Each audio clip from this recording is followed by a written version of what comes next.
అందరికీ హృదయపూర్వక నమస్కారాలు. కాంగ్రెస్ పార్టీలో కష్టపడితే ఖచ్చితంగా ఫలితం దక్కుతుందనడానికి ఇదో నిదర్శనం.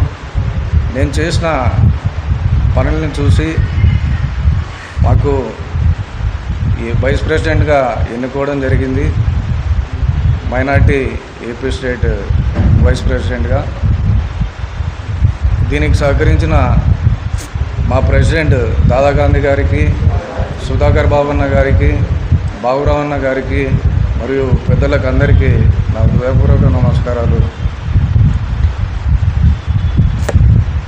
నాకు ఇచ్చిన ఈ అవకాశాన్ని నేను సద్వినియోగం చేసుకుంటూ మేము చేయబోయే కార్యక్రమాలు ముస్లింలని ఏ విధంగా బలోపేతపరచాలి, ఇందులో ముఖ్యంగా మేము 3 పాయింట్స్ తీసుకున్నాము. దుకాన్, మకాన్, రోజ్గార్. ఈ విధంగా మేము మా యువతని, మా కమ్యూనిటీని బలోపేతం చేసుకోవాలని నిర్ణయించుకున్నాము. చాలా వరకు ముస్లిమ్స్ యువకులు అందరూ చదువుకొని కూడా వర్క్స్ చేయడానికి వెళ్తున్నారు.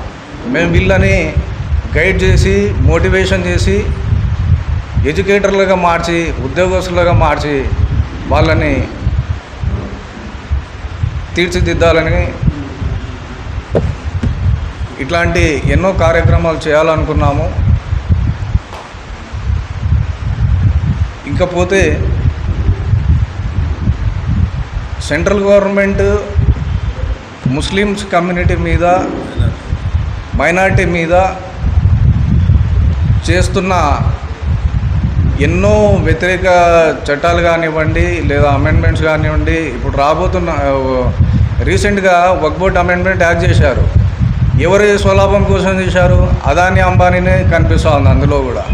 ఈ ఆస్తులన్నీ ప్రైవేటీకరణ చేసి మొత్తం మార్చడానికి ఈ వక్ఫ్ బోర్డ్ చట్టం అనేది తెచ్చారు. వీటన్నింటినీ మేము తీవ్రంగా ఖండిస్తున్నాం. ఖచ్చితంగా కాంగ్రెస్ పార్టీని బలోపేతం చేస్తాం. రాహుల్ గాంధీ గారిని ప్రధానమంత్రిగా చూడడమే మా ముఖ్య ఉద్దేశం. ఈ సదవకాశాన్ని ఇచ్చిన పెద్దలకు అందరికీ ధన్యవాదాలు. అస్సలాము అలైకుం.